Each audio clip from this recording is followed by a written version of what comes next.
हां, या प्राथमिक आरोग्य जवळ बाजार या प्रकरणात मी जिल्हा आरोग्य अधिकारी मी स्वतः प्रत्यक्ष प्राथमिक आरोग्य जवळ बाजार तालुका आरोग्य समेत भेट दिली. त्या अनुषंगाने तिथं माहिती घेऊन मी खात्री केलेली आहे की रुग्णवाहिका ही डिझेल अभावी बंद नव्हती. रुग्णवाहिकेत डिझेलचा साठा होता परंतु तिथं ड्रायव्हर हा काहीतरी वैयक्तिक कारणामुळे सुट्टीवर असल्याचे मला कळाले. त्यानंतर वैद्यकीय अधिकाऱ्यांनी पर्याय व्यवस्था केली नसल्यामुळे रुग्णवाहिका सेवा त्यांनी दिली नाही असं प्राथमिक दर्शनी दिसून आले मला. ह्या प्रकरणामध्ये मी चौकशी पथक माननीय मुख्य कार्यकारी साहेबांच्या आदेशानुसार चौकशी पथक स्थापन करण्यात येईल. चौकशी अंती दोषी कर्मचारी अधिकाऱ्यावर कारवाई करण्यात येईल.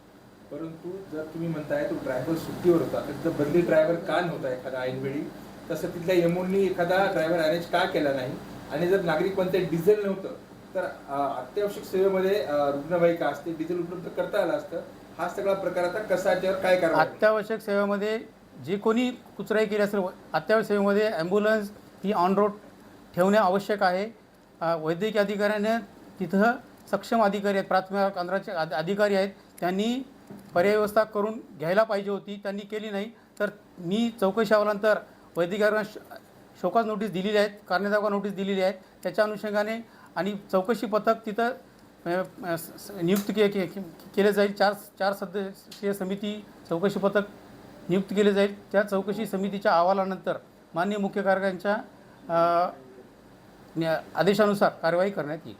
सर, मग चालकांची एवढी कमतरता आहे का आणि कशामुळे? जे आपल्याकडे चालकाची 24 प्राथमिक सर्व ठिकाणी ॲम्ब्युलन्सचे चालक आहेत, परंतु चालक हा 24/7 असल्यामुळे त्यांना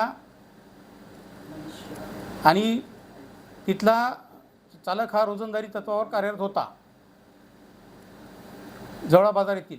त्यानंतर जे काही बाळ दगावलं त्याच्या अनुषंगाने डिले कुठं झाला, मृत्यूच्या कारणाचं सर्वेक्षण चाइल्ड डेथ ऑडिट होत असते. त्याच्यामध्ये चाइल्ड डेथ ऑडिटच्या अहवालानुसार डिले काय झालं, मृत्यूचं कारण स्पष्ट होईल. त्या अहवालानंतर आणि त्या अहवालानंतर कारवाई करण्यात येईल.